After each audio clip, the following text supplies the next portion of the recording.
Morning, Luke! Summer break started this weekend for you kids, didn't it? Good morning, Grandma. Yeah, it's finally summer vacation. You're up nice and early. I thought you'd still be sleeping since it's a Sunday. I wake up at 6 in the morning for school usually, so on weekends I can't help but wake up at 6. I'm proud of you for waking up so early. You know, Grandma also wakes up at 6. It's very good for your health to wake up early. But remember to get enough sleep. You know what they say, early bird catches the worm. Ew, Grandma. Worms are gross. You're right, dear. Worms are pretty gross. Maybe they should change it to gummy worm instead. Yeah, gummy worms are way better. Anyway, I wanted to say thank you for coming along yesterday to see Grandpa at the cemetery. I know you maybe don't understand why grown-ups bother with stuff like that, but it made Grandma really happy that you were there. And even though Grandpa isn't here anymore, I'm sure he was happy you came to visit him too. Really? If Grandpa was happy, then I'm happy too. Even though I got a bit sleepy when Uncle Hank was talking so much. I hope Grandpa wasn't mad at me for getting sleepy. Don't tell anyone, but I got sleepy too. I hope he isn't mad at both of us. I can't help but get sleepy when people talk for too long, so don't worry. Hey, Grandma? Grandpa passed away when I was 5 years old, right? Why did everyone get together again like that time at his funeral? I see Mom and Dad didn't explain this to you, dear. See, Grandpa passed away 5 years ago, and in our family, we have a tradition of visiting the graves of any relatives that passed away every 5 or 10 years. Or at least we try to. Most of our family seems to be too busy to visit these days. Anyway, I know it's not something every family does, but we like to come together and remember our relatives that passed away. Oh, I think I understand now. That way, Grandpa doesn't get lonely, and we can all tell stories about when he was still here with us. Yeah, that makes sense. I'm glad Grandpa doesn't get lonely. But, Grandma, don't you get lonely without Grandpa around anymore? Well, of course I get lonely sometimes without Grandpa here. But I remember that Grandpa is up there looking out over all of us, and he wouldn't want me to be sad. I don't want him to see me sad, so I try my best to keep smiling so he can see my smile every day. I see. But, Grandma, when you're home all by yourself, don't you get sad and lonely? I get kinda sad when I'm home alone. Are you home all by yourself right now, dear? Yeah, every day. I guess with your parents working every day, you must be pretty lonely when you're home all by yourself, huh? We all get a bit lonely when we're all by ourselves sometimes. I know for me, I don't think about it too much when I go out for shopping or something. But when I get back and I'm alone at home, I sometimes get lonely without Grandpa around. When that happens, what do you do, Grandma? Well, I suppose that only happens when I get really bored. So when that happens, I'll keep myself busy by cleaning the house, cooking food, or watching my drama series. So you just do chores to keep busy? I guess you could put it like that. But that way I'm too busy doing things I like to be feeling lonely and sad. If it forces you to concentrate on something other than the loneliness, then it doesn't matter what you do. In your case, Luke, it might help to play video games or focus on your schoolwork. I don't mind if you text me either. That way we're both keeping busy. Grandma also gets bored of doing housework, you know. So I just need to focus on something, huh? Alright, I'll try that, Grandma. Thank you. Don't worry, dear. Grandma used to hate being alone as a kid, too. But you're not alone. I'm always here to talk if you want to. It gets better as you get older, I promise. Grandma quite enjoys her time being alone. Who knows? You might like being by yourself too eventually. I promise there is nothing wrong with that. Got it. I'll text you when I'm bored. Thank you, Grandma. Anytime, my dear. Luke? Honey, were you at my house just now? I don't know. But I just saw a boy that looked exactly like you running out of my backyard. He was even wearing the same baseball cap I gave you last year. It was a bit dark outside, but I know that was you, wasn't it? Did you come into my house to eat the leftovers I had in the fridge? I won't get angry, sweetheart, I promise. Just tell me what happened. Why did you come into Grandma's house to eat food? I'm sorry. You don't have to say sorry, dear. I'm really not angry. Grandma just got scared when she heard someone in the kitchen so late at night. I was really surprised when I saw it was you.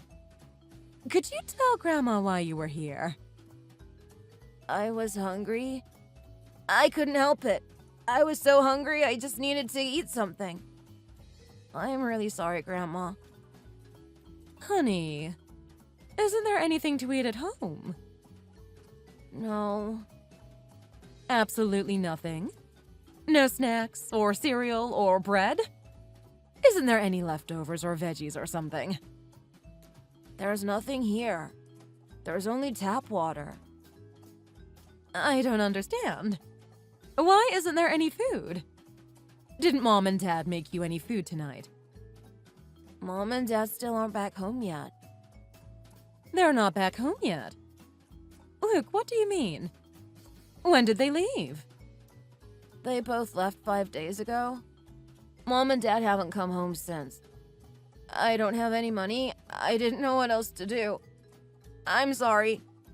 I thought it would be okay if I took food from Grandma. 5 days? Honey, did they leave you completely alone this whole time?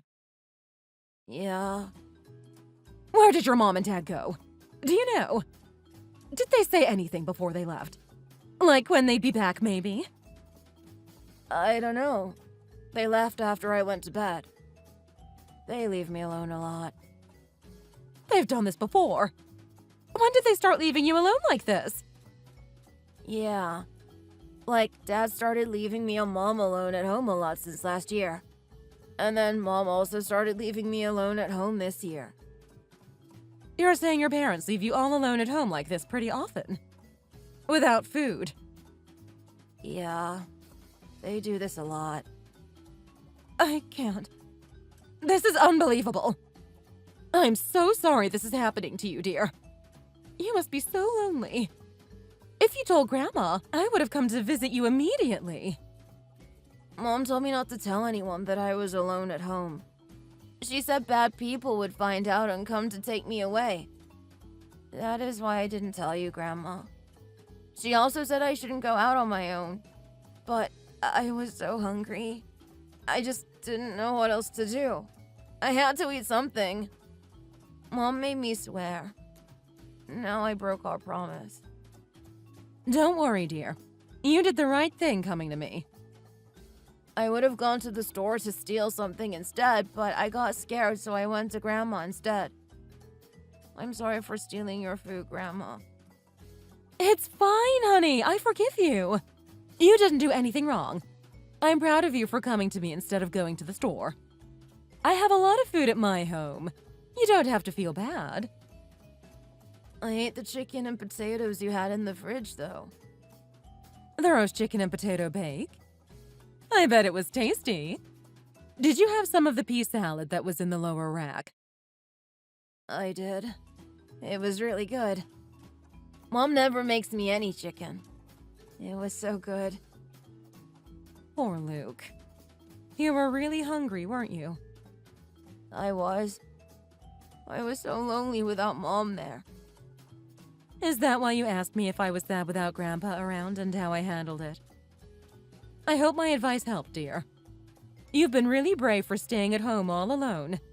Grandma is really proud of you, you know. I'm so sorry for not noticing sooner. It's okay, Grandma. When I didn't have food, I could still eat lunch at school during the week, so it wasn't that bad. If I ate lunch at school, I would be fine with no breakfast or dinner, because the lady at school always gives me extra helpings. But Now that summer break started, I don't get to eat lunch at school anymore. Luke, were you only eating one meal a day? Well, sometimes Mom leaves me bread or frozen meals in the fridge, but I usually eat those on the weekends when I don't get school lunches. She also leaves me money to buy pizza sometimes, but recently she stopped leaving me food and money. Oh dear. When did Mom and Dad start acting like this? Do you know why Dad left last year? When I started going to elementary school. They started fighting with each other a lot. Then Dad started staying away for the weekend, and then he stopped coming home after work. Mom started doing the same thing a few years ago.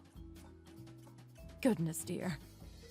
That's terrible, Luke. I'm so sorry. But Mom told me not to tell anyone. I broke my promise.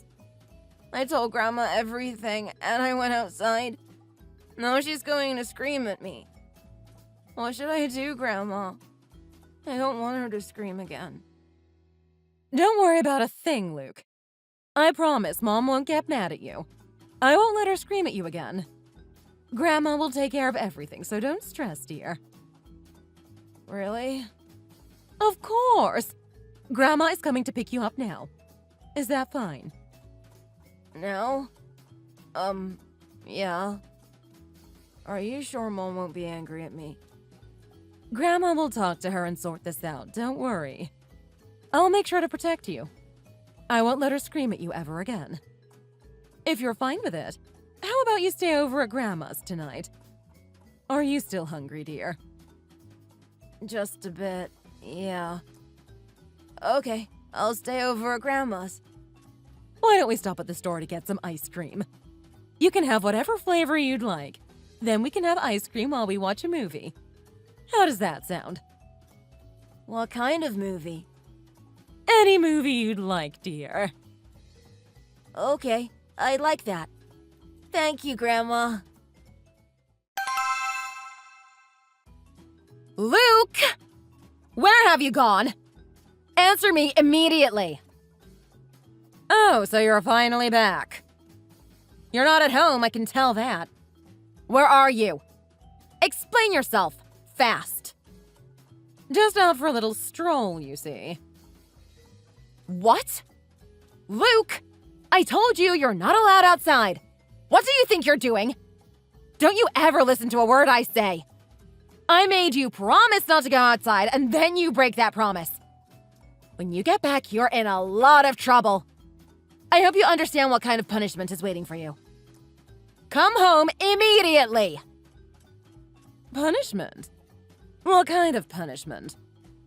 Don't play dumb with me. You know what I'm talking about. If you keep having this attitude with me, I'm going to make you sit in the cold bath for 2 hours. You hear? And if you're not home in 15 minutes, I'm going to make you sleep in the basement again. Is that understood? That's a bit cruel, don't you think? It'll be freezing cold. If I don't punish you severely enough, you won't understand how bad your actions were. Clearly, you have to learn the hard way. Or what? Do you think I should give you an even more severe punishment? For back-talking to me this whole time? You seem to be mistaken, Stephanie. You're not speaking to your son right now. This is your mother-in-law you're speaking to right now. It's been a while since we last talked, hasn't it? Huh? Marie? Is that you? Why are you using Luke's phone to respond? Where is he? Because he's currently staying with me. That's why. I went to pick him up at your house last night, actually. Why would you do that? See, your son snuck into my house last night scrounging for food. I'm so terribly sorry. I can't believe my son would do something so outrageous. I told him not to go outside, then he goes and does something like this. I'll come over right now to pick him up. No thanks. You can stay right where you are. He's staying with me. More importantly, I'd like to ask you a few questions about what you thought you were saying to Luke just now. I'm very curious about what this cold bath and sleeping in the basement was all about. Don't you agree that, whatever it is that you were planning to do, It was way outside the scope of disciplining a child. I just got a bit ahead of myself. I was just exaggerating a bit to scare Luke, that's all. I wasn't actually planning on doing any of those things. You know that, right? Steph, I know you're lying. Don't bother pretending. I can never trust a word you say. I know you're always lying about everything. And I know that neither of you look after your son properly. He's been mistreated and abused for years. Poor Luke told me everything. Honestly, you people are despicable. You dare call yourselves parents? Is Luke at your house right now? I can come over and we can talk this through. There's no need for any rash decisions, right? No, Luke is actually here at the hospital right now. With me. What?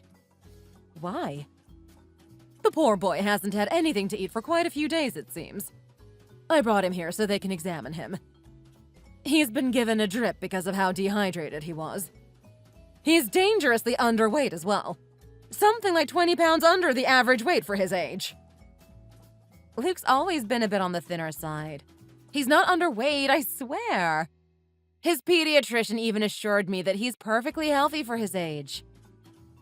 That's strange. The doctors here are all saying he's showing clear signs of chronic malnutrition. They say the boy looks like he hasn't been eating normally for months. Possibly years. Oh, but don't get me wrong, Steph. You're not the only one that will have to answer for what's happened to your child. Where has my son been this whole time? Why aren't either of you taking care of your child? Both of you should get severely punished for what you did to this poor child. I've already made up my mind when I saw how you had treated poor Luke. I'm going to report this to the Child Protective Services. The hospital luckily offered to report you two to social services for me, so I'll be asking them to do that. You're reporting us? Please, Marie. That won't be necessary. We can discuss this privately. There's no need to go to the CPS over this. This is just a simple misunderstanding. I'm not listening to a word you say to me. You lying rat. Oh, and be a dear and tell my son that I'm reporting him for child neglect as well. I obviously don't know where that man is skulking around these days, but his days of irresponsible behavior are numbered. Marie, please. Be reasonable. You know what this will do to us if word comes out that we... You know... Enough, Stephanie. Take some responsibility for your actions for once.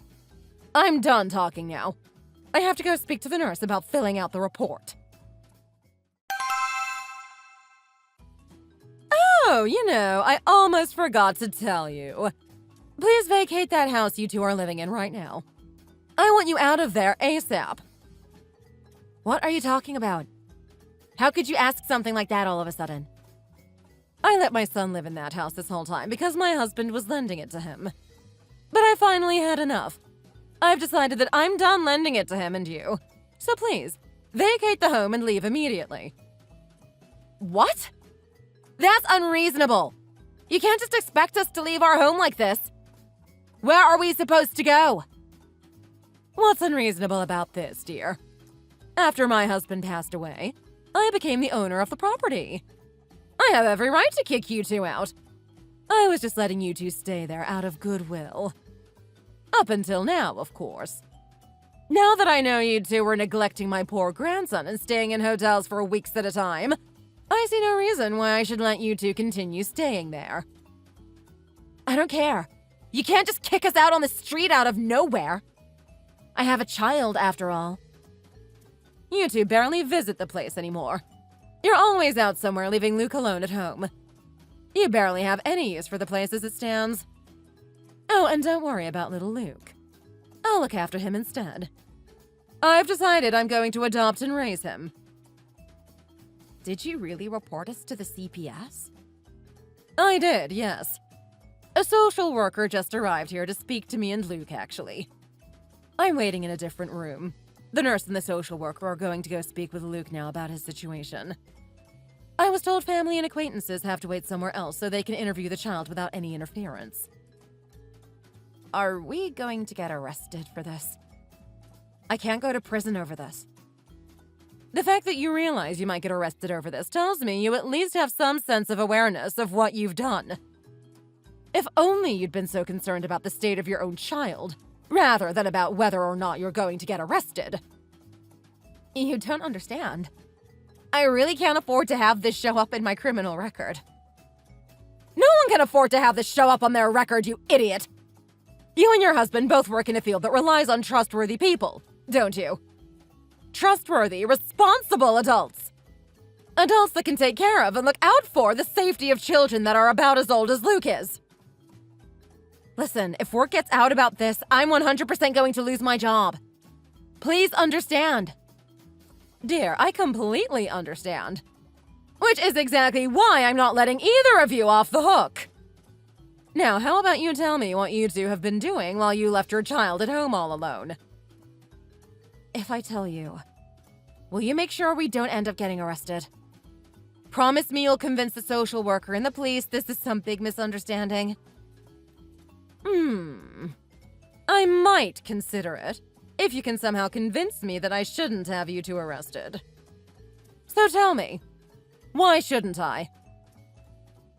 5 years ago, my marriage between my husbands started falling apart. We would constantly be getting into fights over petty things and screaming at each other. My husband started sleeping over at a friend's place, and eventually a hotel for long periods of time. I didn't want to deal with him anymore, so I also started staying in a hotel for a while. I eventually met someone at work. He helped to console me over my broken marriage, and things eventually developed into a relationship. You cheated on your husband, then? You're saying your marriage was on the rocks, so you left your son to fend for himself so you could have an affair with some random man you met at work? It wasn't just me, okay? Vincent was also cheating on me that whole time. I even know who he's cheating on me with. I saw who he was texting when he left it open on the couch by accident. You were both having an affair, all the while leaving your poor child at home. My husband is having an affair with one of his colleagues. This colleague has a spouse and children too. And what about you? What does it matter? He's also cheating on me. What? You think you're beyond critique just because you uncovered your husband's affair? Do you think you're somehow better than your husband? How do you think that makes any sense? Fine. My affair partner is the father of one of Luke's classmates, okay? Wait. Are you saying that you're also having an affair with a married man, then? And yet you try to put yourself above your husband's infidelity. You're both selfish, unsympathetic child neglectors. I'm sorry, okay? I guess I'll have to inform the partners of the people you were having affairs with as well, since they were both married with children. What? No! Why would you do something like that? They don't know that their partners are cheating on them, do they? It would be incredibly cruel not to inform them about this. Do you have any idea how much trouble this could cause for us if they found out? They could drag us to court over this. Indeed. Here's hoping they demand compensation for all the emotional damages you two caused. You reap what you sow, Stephanie, dear. But I can't afford for this to become a huge mess. This will ruin my life for sure. You should understand that much at least, right? Me and my husband work in education. We can't afford for our reputation to be smeared like this. We'd never be able to get a job in teaching ever again. Yes, I'm quite aware. Who would have thought two teachers would cheat on each other with a classmate's parent and another colleague at the school? And to think you were neglecting your 10-year-old child all this time as well. You might never live this down. No one will ever want to hire someone as untrustworthy and despicable as you two. I hope you're prepared for what's coming. Please, Marie, listen. I love my job. I can't afford for this to come to light. Oh, looks like the interview with the social worker just finished. I've got a few words with the social worker before he leaves. I'll speak to you again, Stephanie. Wait, come on, Marie! You don't have to do this, do you? Think about Luke! What's going to happen to him if you go through with this? Little Luke will probably be taken away from you two for the time being. Then they will come to speak to you two individually. After that, I guess we'll have to see. I obviously don't want Luke to go into foster care. He's very dear to me. I'll be asking the social worker if Luke can be left in my care instead. Marie. Good luck with all that's in store for you two. What the hell do you mean, good luck? You're going to ruin my life! Luke is my son. You can't just take him away from me. I don't care what happens to you two. You dug these graves, now you get to lie in them. All I care is that Luke is safe, and I'll only rest easy once I know he has someone who cares deeply about him and his well-being. Even if that isn't me, I'd be fine with knowing he's safe with someone else. How can you be so nonchalant about all of this? It's going to be your fault if we end up on the streets after all of this. My fault? Whose fault is it that Luke was left starving at home? You should have prioritized your own son before going after some other man to satisfy your needs. I don't give a damn about you two. You've showed me exactly the kind of people you really are. I hope justice comes down hard on you. Whether you get fired from your job or end up getting arrested for child neglect. Either way, your punishment won't be enough for what you've put little Luke through. I hope you're prepared for what's coming. After that, I kicked my son and his wife out of the house they were borrowing from me. I consulted with the caseworker that was assigned to me and Luke, and it was agreed upon that I would take Luke in to care for him. While Stephanie and Vincent didn't end up getting arrested for the neglect of their child. But unfortunately for them, we live in a state where it is still legal to sue someone for committing adultery. And thus, each partner of the person they were having an affair with sued them for breaking up their marriages, and they were forced to pay reparations. Word got out at school that Stephanie and Vincent were being sued for their adultery, and the students started causing a scene with all of the name-calling and insults. Although they were employed at different schools, their employers quickly got wind of their affairs, but also the fact that they had neglected their own child, and they both had their employment immediately terminated. They finally decided on getting divorced. I'm not sure what happened to the two after that, as Vincent has always kept minimum contact with me. But I prefer it this way, to be honest. I recently finalized the adoption process, and I've now officially become Luke's legal guardian. I'm glad that I can finally give Luke the love and attention that he's been denied for so long. I plan on taking good care of him for as long as he plans on staying with me. I thankfully have my retirement money and the inheritance money my husband left me when he passed away. That said, I don't plan on sitting on my backside doing nothing all day. Therefore, I decided to start a part-time job helping out at a retirement home nearby. Since I worked as a nurse for most of my life, I'll mostly be assisting the nurses at the retirement home with basic patient care. To think I was still planning the future of my retirement just a few weeks ago. Now I'm raising another child again. But I have no regrets regarding my choice to intervene. I'm excited for what the future holds, and I want to make sure Luke is part of that future. And if he allows me to be a part of his future, then that's all the better. Thanks for watching. If you enjoyed this video, please hit the like button and subscribe to see more content.